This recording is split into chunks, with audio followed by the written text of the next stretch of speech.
10시에 만나 열심히 만나 글쓴과 기도가 내리고 오전에 10시 오후도 10시 모든 모두 함께해요.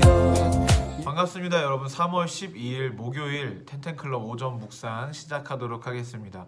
오늘은 요한복음 12장 12절부터 19절까지의 말씀이고요. 예수님께서 어린 나귀를 타고 예루살렘에 입성하시는 장면입니다. 제가 읽어드리겠습니다.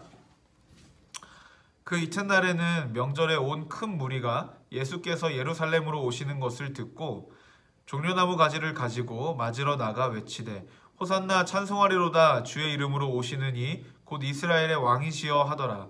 예수는 한 어린 나귀를 보고 타시니 이는 기록된 바 시온 따라 두려워하지 말라 보라 너의 왕이 나귀 새끼를 타고 오신다 함과 같더라. 제자들은 처음에 이 일을 깨닫지 못하였다가 예수께서 영광을 얻으신 후에야 이것이 예수께 대하여 기록된 것인과 사람들이 예수께 이같이 한 것임이 생각났더라. 나사로를 무덤에서 불러내어 죽은 자 가운데서 살리실 때에 함께 있던 무리가 증언한지라. 이에 무리가 예수를 맞음은 이 표적 행하심을 들었음이러라. 바리새인들이 서로 말하되 볼지어다 너희 하는 일이 쓸데없다. 보라 온 세상이 그를 따르는도다 하니라. 아멘. 네, 여러분 오늘 본문은요 예수님께서 이스라엘로 들어오시고 나사로의 부활 사건을 통해서 저분이 메시아다라고 자각하기 시작한 수많은 무리들이 예수님의 행차를 환호하는 그러한 장면입니다. 그 무리는요 손에는 승리를 뜻하는 종려나무 가지를 들었어요. 승리의 왕이 오십니다 이런 뜻이죠. 그리고 바닥에는 레드카페트가 없어서 자신들의 겉옷을 깔았습니다. 이 엄청난 예를 표하는 장면인 거죠. 그렇죠? 그리고 멘트도 정리했습니다. 호산나 찬송하리로다 주의 이름으로 오시는 이 곧 이스라엘의 왕이시여 이렇게 이야기합니다. 여러분 이 모든 삼박자가 손에 든 것, 바닥에 깐 것, 그리고 멘트 이게 모두가 다 100점짜리입니다. 다 맞아요. 예수님 승리의 왕 맞으시죠? 그리고 예수님은 정말 진정한 왕이시고 메시아이기 때문에 그런 멘트, 그런 정성 너무나 잘 맞습니다. 그러나 이 행차식에 찬물을 끼얹는 한 가지 요소가 등장을 합니다. 그것은 무엇이냐면 예수님이 타고 오시는 교통수단입니다.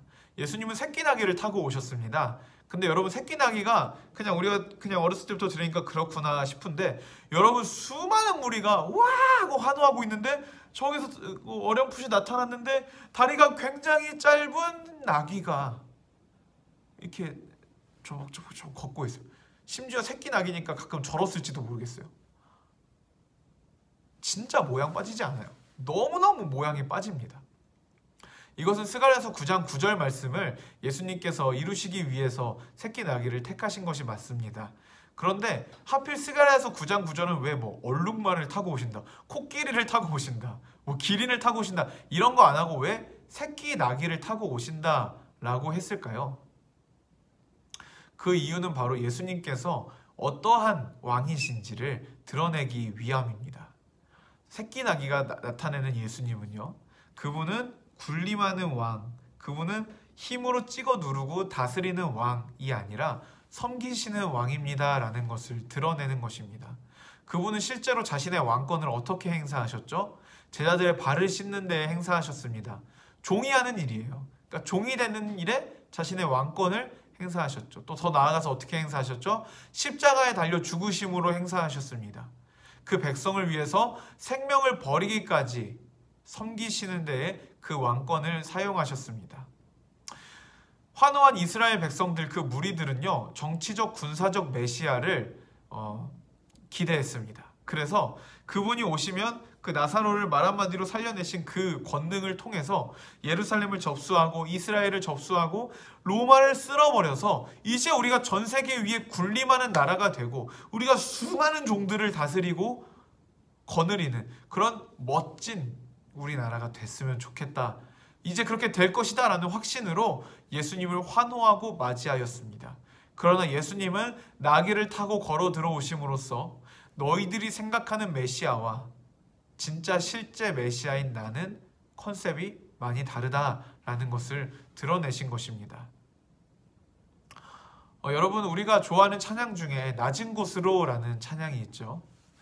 저 그 찬양을 처음 들었을 때 하염없이 흐르는 눈물을 이제 금할 길이 없었습니다. 그래서 그 뒤로 그냥 엄청 많이 불렀던 것 같아요.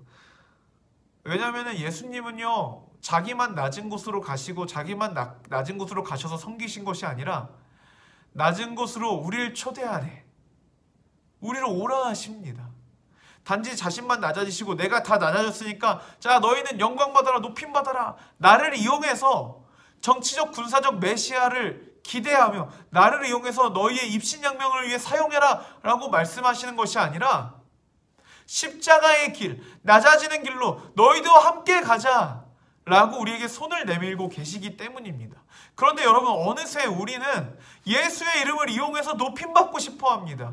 예수의 능력을 팔아서 우리가 원하는 것을 얻어내고 우리가 원하는 지위와 우리가 원하는 그 무엇인가의 성취를 이루려고만 하지 그분을 따라 낮은 곳으로 가려고 하지 않는 제 모습을 발견했고, 그리고 한국 기독교의 모습을 발견했습니다. 여러분, 오늘 묵상을 통하여서 여러분들에게는 어떤 은혜를 주실지 기대가 됩니다. 하지만 여러분, 명심하셨으면 좋겠습니다. 우리의 왕은 나귀를 타고 오셨습니다. 잘났다고 우리가 백마 타고 흑마 타고 적토마 타고 걸어 들어가선 안 됩니다. 하나님께서 높은 자리로 우리를 부르시거든 가십시오. 힘 있는 자리, 많은 사람들의 영향을 줄 수 있는 자리로 가시거든 가십시오. 그러나 그곳에서 그 권력을, 그 힘을 섬기는 일에 사용하시는 참된 이 땅의 빛과 소금으로 여러분들 자라나시기를 주님의 이름으로 진심으로 축복합니다. 오늘도 주 안에서 즐겁고 복되고 좋은 하루 되시면 좋겠습니다. 안녕.